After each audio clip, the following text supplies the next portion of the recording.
Thank you so much for joining us today on the Economy of One channel. I'm Elizabeth Allen, and we are again with our guest, Georgia Cross, who is amazing. And she is sharing with us how to make your mark using social media, websites, and managing your digital footprint as a job seeker. I am so grateful for this information and so excited for this presentation. Thank you. You are welcome. This piece of branding is not everyone's favorite. I will say for me, I'm very digitally inclined. I love social media. I love connecting. I've got a creative background. Here on your screen, this is Charlie. He's got a grump face because he hates it. He doesn't want to do it. He doesn't want to be on social media. He's just not interested. He just Right. thinks it's awful. But you know what? He also hates being poor. And so he's going to do it. He's going to do what he needs to do to be active online because it's so important now more than ever to have a brand and a presence online when you're networking with folks, when you're meeting new people, when you're making business connections. I think you bring up a really good point, Georgia, because people feel like they can not bother with social media. And the truth of the matter is, if you're not online, you're not relevant. There's this Absolutely. connection to relevancy that is part of our world today. And you cannot afford to not be online, Yeah, especially if you're a job seeker. consider it as like proof of life. You got to be there for people to see, oh yeah, you're a real person. You're here and you're there, and oh yeah, you're judged and valued, especially during the pandemic because people aren't out doing things. You aren't going to networking events as much. It is all virtual. So how can you make your mark? We're going to talk about a few tips that I have. Did you know that on your LinkedIn profile that you can edit your LinkedIn URL? No, not Example, mine says linkedin.com/n/Georgia Cross. I would start there. Look at your LinkedIn profile. What is your URL? Can you customize it? Can you make it somehow some iteration of your name? And then there's a place to add your website on your LinkedIn profile. I have it linking to my blog. You could have an online portfolio and check the email address. Sometimes you created your LinkedIn account a million years ago. If you just created a new professional email address for your job search, you want to go and make sure that that's updated and right. that it displays correctly. And then for me, because I'm in digital marketing and social media, I added my Twitter, just connected it there. Just one more place someone can see kind of, what things interest me.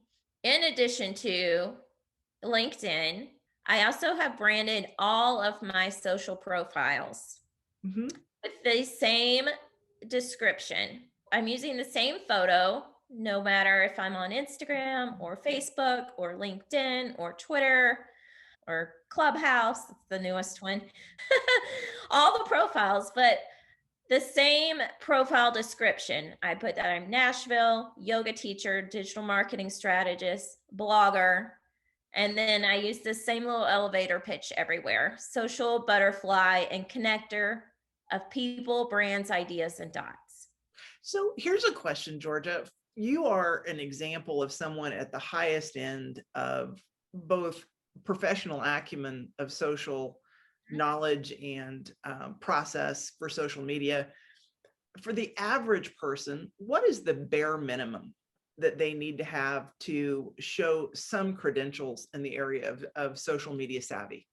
Yeah, so I would say focus on the LinkedIn, focus on that LinkedIn profile, professional headshot, your summary of your skills and qualifications. You can brand your LinkedIn banner. That's the header image that goes behind your profile picture. You can customize that. There's tons of templates online. You can just do a search for LinkedIn banners and find one that's it's just how can you put a little bit of your personality out there, Good point. listing your any work that you've done, that if your company has a website, where you list your work experience. You could put a link to that company's website. Just validates that you actually did work for a real life company. And definitely having keywords for the type of job titles you're interested in. For me, I put digital marketing strategist, social media, and content strategy, because those are the three areas that I have the best qualifications and experience in. So that's what I'm putting out there first. Consider that the goal is consistency across all your social media profiles. So when you're looking on Instagram and you're looking on LinkedIn, does it look like it's the same person? Or does it look like it's two different people? Again, if you want to keep if you're not in, marketing or advertising or social media, maybe you're in accounting or you're in logistics, so you're not using your Facebook to market yourself. But then again, are you? Because are your neighbors and your church friends connecting with you, and do they know someone that knows someone that you meet casually that turns into a job? What profile photo are you using? Is it your dog? Or is it you? I think you bring up a really good point, Georgia, because in people's minds, a lot of people separate and honeycomb their activity online versus job seeking. And what they don't realize is that an employer view is holistic. An employer sees across the board who you are presenting yourself to the world to be. And they ask themselves, do we want to extend to you an opportunity to be an ambassador of our human brand? Does our company value and culture align with how you're presenting yourself to the world? That is a subconscious question that I think a lot of people ask themselves as they look at your profile.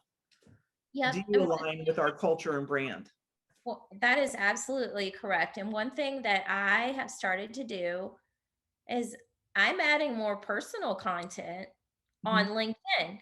I went to the park the other day. I took some gorgeous photos and I posted about, the parks in Nashville, because people Yes, love Nashville that don't live in Nashville and they like seeing the pretty pictures. And I posted about hammocking one day because I'm I like, love that. sure, I love my that. brand is kind of yogi marketing nature. Those are things that are important to me. I just went and did a photo shoot with a friend yesterday, professional photos, blazer, fancy light, all that. But we did it in the park, this gorgeous park. And I can't wait to have those photos up because that's become part of my brand. So if Mhm. you look on Instagram, you're going to see me out taking hikes and being in nature and talking about self-care. Those are things that are important to me. And I've started sprinkling some of that onto LinkedIn because I know recruiters are going to be looking at me and they're going to be looking to see, do I fit with their company culture? And I want to fit. So I put it out there. If Yes. you volunteer in your neighborhood or in your community, take some pictures, tell a little story about it. That looks good. It's you're your own PR person, just as much as you could post about sad times, how hard it is, all these people about their political beliefs and all this. You could just as easily be putting out something good that talks about something you believe in that you're doing to make a difference in your community, or That. volunteer for your church, the youth group, taking or bringing seniors food. Take a picture, say, hey, me and this lady did this. And you got to brag on yourself, and LinkedIn is the place to do it. I um, love that. I do think, I'm curious what your opinion on this is, Georgia. I think the more people put forward political stickers on their pictures, I don't know if you've seen lately, LinkedIn offers political stickers. I just oh don't think really? that's why. I don't think it's wise at all. I Yeah, think it alienates 50% yeah. of their audience immediately to put some um, social cause on your face or on your photos. Yeah, I mean, if you really believe it that strongly and you're willing to maybe miss out on some opportunities, go for it. But just know that you're definitely cutting your opportunities at least in half And then with the people that still agree with you, they still may think it's too harsh. So you're probably cutting it into like a fourth. Wonderful to know, because I think there's a lot of young people who feel that they can put anything out there and not be Yeah. judged for it. I don't use the open to work.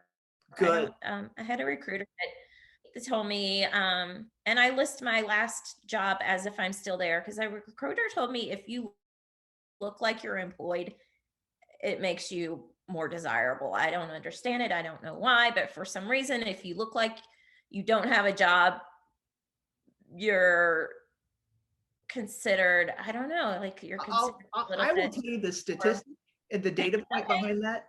The, Yeah. the data point behind that, Georgia, is that people who are unemployed, statistically, their productivity drops by like 50%. So as the longer that you're unemployed, statistically, the more it drags on your efficiency or productivity, typically. And so the way to combat that first view is to look like you're still very busy with a lot of different things.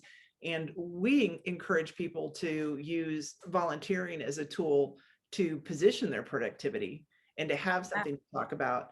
But yes, I agree with you completely that the open to work thing is really not a good thing. And especially on your most important real estate, which is your face. You get one shot at a first impression. To put a huge percentage of real estate on some bland, everybody's got it kind of green swipe, I don't get it. Just consider that and consider what each of your profiles say about you I'm at the online. big, Just go and do an audit of yourself and think from someone's perspective that has just stumbled across you online, Mhm. or think of the perspective of a potential employer looking between you and one other person. Right. Um, and it's just common sense sometimes. But you'd be shocked how uncommon it is. I see people in my network repeatedly post from the same bar all the time, or repeatedly post about their employer saying that this has been a terrible day and get into it about a point on their job online and get That gets into back to the employer. And I some companies have social media policies for that you could be reprimanded or even fired for talking negatively. Like, just take it to your HR. Tell your friends and neighbors in real life how much you hate it, but don't put it on the internet because thank you. Thank future you. employers see that Well, and they take that into consideration. I want to mention is just as a person who works with job seekers, 25% or 1 in 4 are struggling with depression. People in general, this is a general view of just the American public. 1 in 4, 25% are dealing with depression. 1 in 3 are dealing with insomnia. So as a person who is looking to hire, those are things that are just kind of, in the back of your mind. And when you look at someone's social media, they have a chance to curate an image, and you've done a beautiful job of parks and what you do for self-care. And I think people have to be really weary of post about, the bar, the drinking, the anger, the depression. Yes, you can be real and you can authenticate yourself, but there's a very fine line to where it becomes detrimental in your job search. And I do believe they will have algorithms shortly that can search your history and look at your psychographic profile based on your word count of negative versus positive words and imagery. I just see that coming. I have posted a few times. I'm open about my anxiety, and yoga has helped me with that Thank so you. much. And that is part of why I enjoy nature. And for me, I'm an advocate for helping others because there are days that are just tough. And I'm being a little bit more transparent these days. I've had a couple days that there was a snowstorm and just the isolation. I get my energy from being around people. So I have taken it pretty tough. I'm overly cautious. I won't go in crowds. The pandemic has taken its toll and it's real. And I think everybody's been affected by it, and it's a trauma. While there's a balance of being authentic and saying, hey, I'm having a tough day, asking friends, say, hey, could you have a talk with me? I'm kind of feeling down. There's a difference between that and then like having just putting out all your rage and all your anger and all your frustration on the internet for the world to see. I would say save that for your journal, save that for your close friends. Or your prayer meeting, prayer and support meeting. That's what we do at Economy of Yeah, One. find some resources that can help. And the small group with Economy of One has Yes. been really great for that. I'm not like total fake and only list the highlights. I do try to project myself on social media as who I really am, my authentic self. But it's Beautiful. probably more of the most positive version of myself because I see social media as a way to connect and inspire, find inspiration myself. So for me, that's how I see social media as a tool to connect with other humans, other groups that have the same interests as me, Yes. and lift each other up. That's my perspective of social media, and having an awareness of what your brand, what you say, how that comes across and projects is very important, at least while you're actively job searching. Yes. I would say that's when people are kind of looking at you online the most, and you're the most vulnerable. So let's move on to branding your own digital spaces and cross promoting. So here's where you can have a lot more control over your brand and what it looks like. Aside from having that LinkedIn, I recommend having just one other space online that is your own digital space. So what's the digital space? Define that for me. I just consider that on the internet in general. If someone searches your name, can you be found? For me, it's a hub. So I consider my blog is like my hub. I have articles that I have written. I use Squarespace, which is a great blogging platform. It's like magazine style. I really like the looks and the functionality. It's super easy to use, drag and drop with photos. So that has been one that I have used. And so I have a hub there. It connects to my LinkedIn page, it connects to my other social sites. I have my portfolio there. You could add your resume if you wanted. It's just one space that's your own online. You can create it on Squarespace. You could use Medium. You could use Wix. Those are all different ones that I recommend checking out. Okay. But at the minimum, create a profile page that links to your LinkedIn and other profiles. I have added my link to my website on LinkedIn where it lets you add a featured area. Right. One, I have my portfolio that you can download. Mhm. And then I have a link to my website.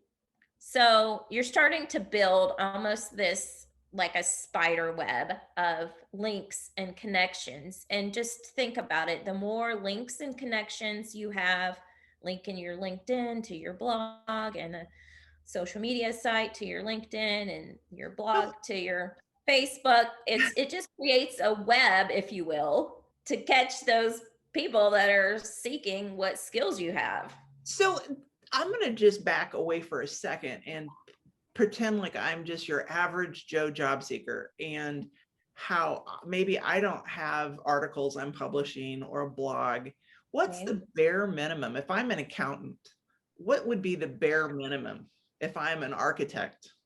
Well, for one thing, you can have a portfolio. I'm going to show you that in a minute. Some kind of landing page or profile page that has your photo, a lot of the same content that you have on LinkedIn. Here's my description of who I am, what companies I've worked for, or what brands and clients I've had, and then link it to your LinkedIn. Have your resume there where you can download it. That would be the bare minimum. I would just add one thing, Georgia, to the idea of a resume there.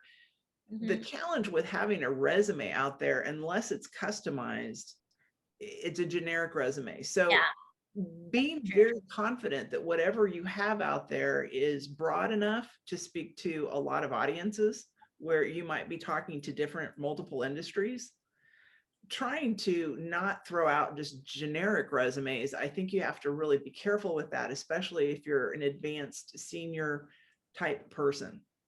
That's true. And I do not have my resume anywhere published online. And quite frankly, I never give it to anybody unless they ask for it. I'm glad to hear that, because I know with our position, we tell yeah. people, do not hand out generic resumes because they'll be used against you. So thank you. But here's a kind of a recap of what we talked about: your social media profiles, completing your LinkedIn URL, your contact info, branding that profile with content that really speaks to your best skills, and then branding on all of your social profiles, what that looks like. And then creating your own digital space, whether it's a website, a blog, a portfolio. Look at Squarespace, Medium, or Wix, and then cross promoting in all of your social media bios. So, Linktree that a lot of people use on Instagram, it's great because it gives a variety of URLs to direct people to various areas. Squarespace, I created an About Me page. There's a site, so this could be for someone who's maybe an accountant. You could create an About.me profile page. It gives you a URL that you can post anywhere. You can have a profile photo, you have a little description of who you are and what you do. And then you could link to your website, you could link to your portfolio, you could link to your LinkedIn. And all it is Love just it.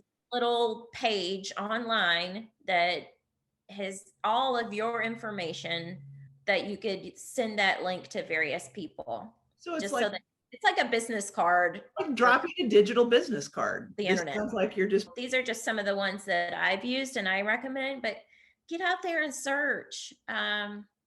Look on YouTube, look at examples. If you're an accountant, then I would search accounting online portfolios. great idea. Whatever your industry is, someone has done it and figured it out, and there is an example out there that you can get ideas from. Guarantee you. Georgia. Thank you. This is super helpful. You're welcome.